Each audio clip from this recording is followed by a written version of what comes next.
Bonjour, pour ce nouveau café, nous recevons Nico Hirt. Alors bonjour Nico. Bonjour Marc.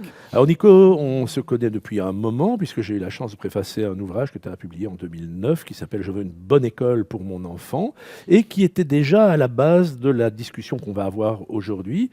C'est aussi la période des décrets inscriptions et de la régulation donc des inscriptions, plus ou moins avec 3 décrets, des transformations de ce décret, mais toujours la même idée finalement, hein, c'est d'avoir un système qui essaie de réguler, mais sans prendre le problème à la racine et sans réellement traiter le problème qui est en dessous. C'est pourquoi finalement les écoles sont ce qu'elles sont et pourquoi dans un marché scolaire c'est aussi compliqué d'avoir une réelle mixité sociale. Et la proposition que tu as portée dans une initiative qui maintenant dépasse l'APED. L'APED, c'est...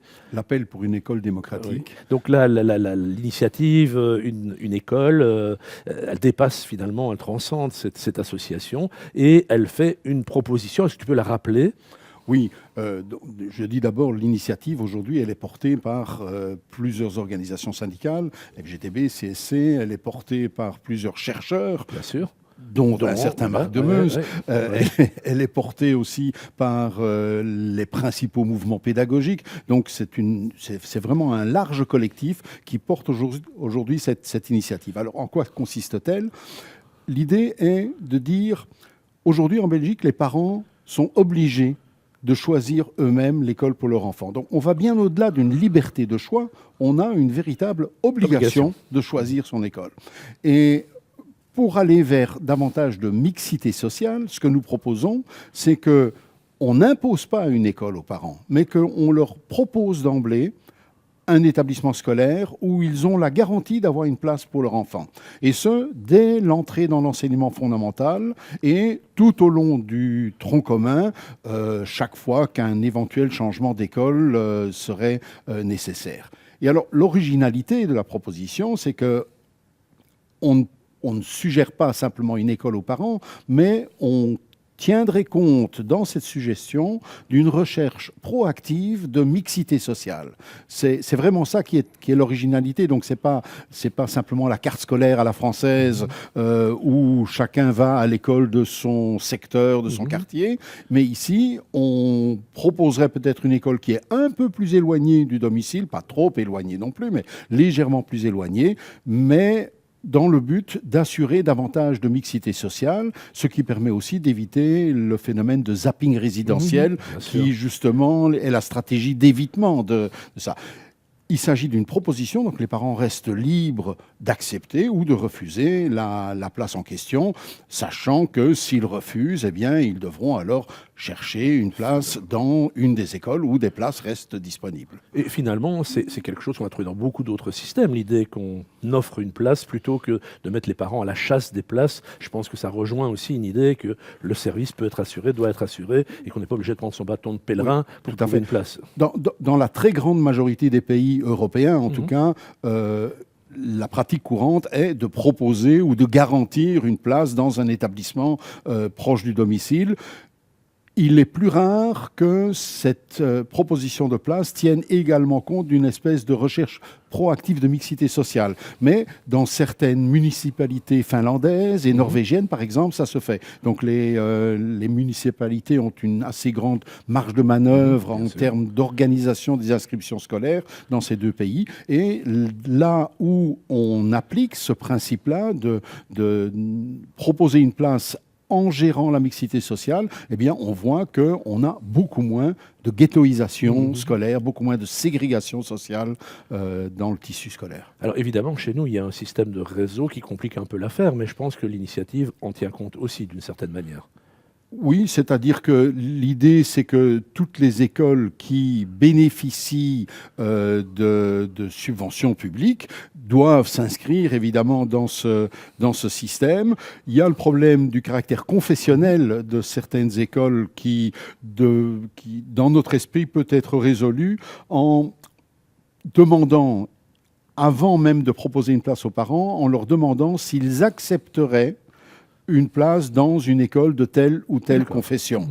On on ne peut pas leur demander s'ils souhaitent une telle place, parce que les pouvoirs publics qui gèrent le système d'affectation ou de proposition d'affectation, il n'est pas en mesure de garantir le nombre de places dans les écoles confessionnelles. En revanche, il peut faire en sorte que l'on ne propose pas une école, par exemple catholique, à une famille qui aurait explicitement dit non, nous ne souhaitons pas ça. Bien sûr, bien sûr.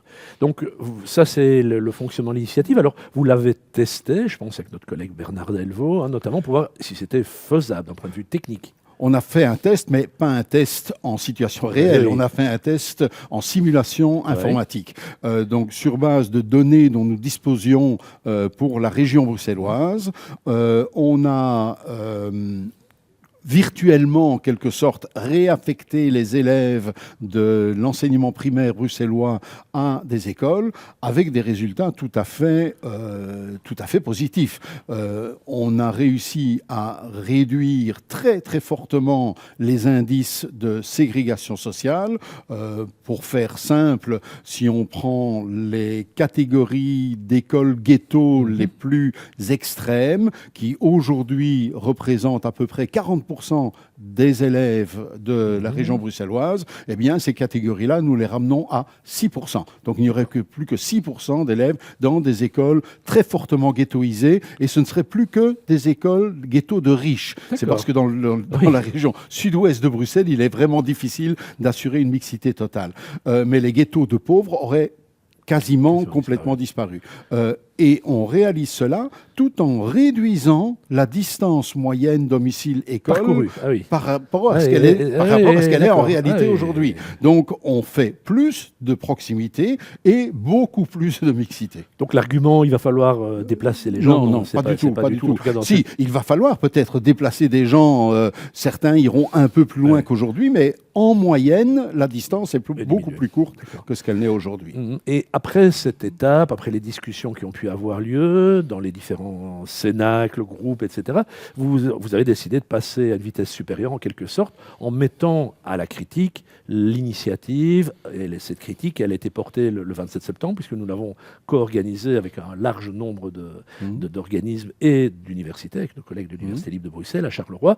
Et c'était une journée de test, finalement, devant un jury citoyen. Alors peut-être que ce qui serait intéressant, pour la suite de ce café, c'est que tu nous expliques un petit peu ce qui ressort de ce jury. Ça a été composé, alors je sais qu'il a été présidé par Jean-Pascal Van Diepersel, qu'on connaît bien dans un autre contexte, mais qui a l'habitude de ce type d'initiative. Donc tu peux nous en dire quelques mots sur l'organisation ? Oui, donc outre Jean-Pascal Van Diepersel, l'ancien vice-président du GIEC, le jury était composé, qui devait garantir, disons, un peu le caractère scientifique de la réflexion. Le jury était composé d'enseignants, mais d'enseignants de tout niveau et de tout réseau, de parents. Et là encore, on a veillé à ce que ce soit des parents de diverses origines sociales. Certains étaient issus de familles venant de l'immigration bruxelloise, d'autres étaient des parents qui avaient des professions libérales, il y avait des enseignants parmi eux, il y avait des médecins, etc. Et il y avait d'autres personnes, disons, liés de près ou de loin au monde de l'enseignement, par exemple des membres de centres PMS et des choses comme ça. Donc c'est un public extrêmement varié, idéologiquement varié aussi, et qui a pris son temps, puisque la réunion a eu lieu le 27 septembre, qui a pris son temps et qui vient, il y a quelques semaines, donc au mois de mars, de publier ses conclusions.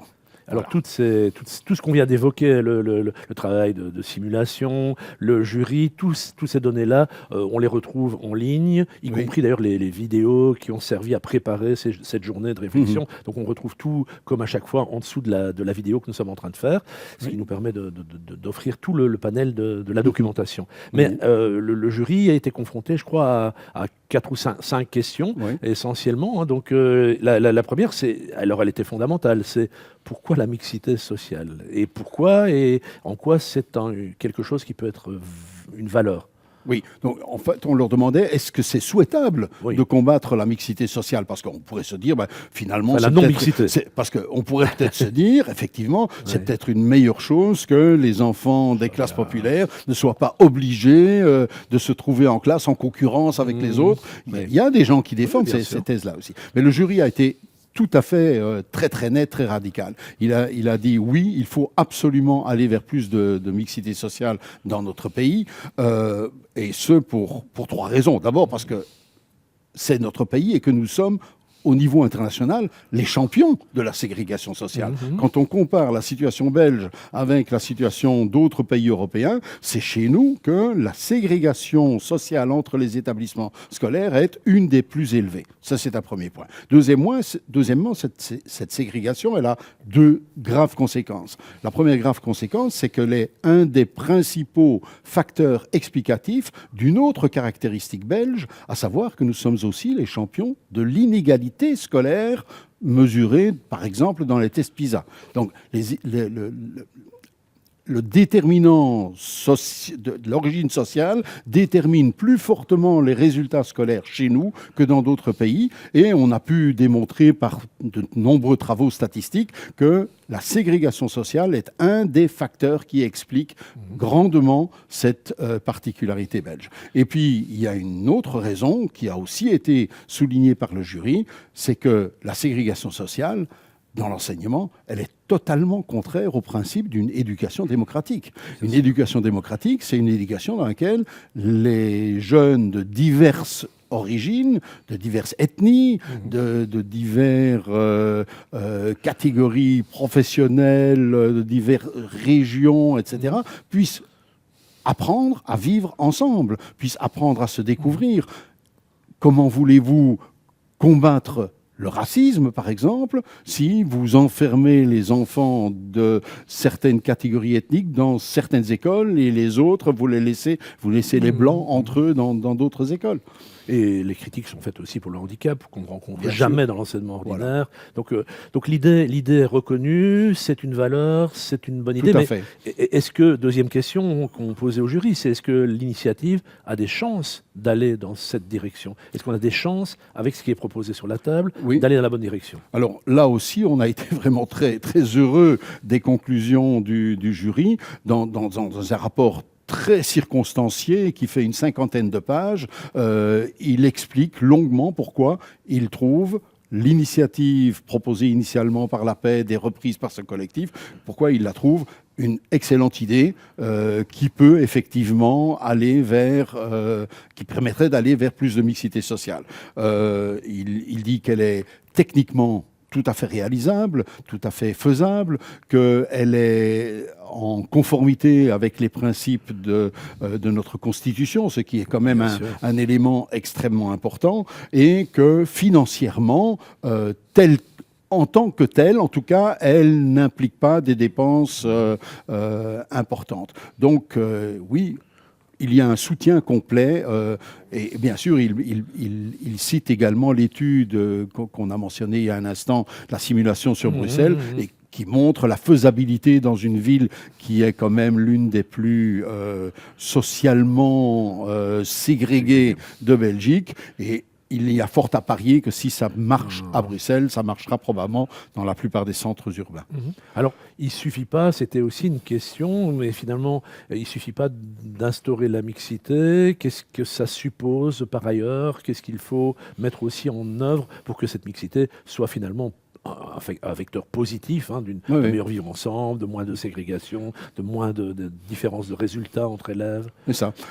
Donc là aussi, le jury s'est penché et il a fait plus que réfléchir par lui-même. Je dois peut-être préciser que lors de la journée du 27 septembre, outre le jury d'une quinzaine de membres, il y avait 150 personnes présentes qui se sont réparties en ateliers, en 7 ou 8 ateliers, et chacun de ces ateliers a tenté de répondre aux mêmes questions que le jury. Et il y a beaucoup d'éléments issus de ces ateliers qui, ensuite, dans les discussions ultérieures que les membres du jury ont eues après le 27 septembre, que le jury a estimé opportune et qu'il a repris dans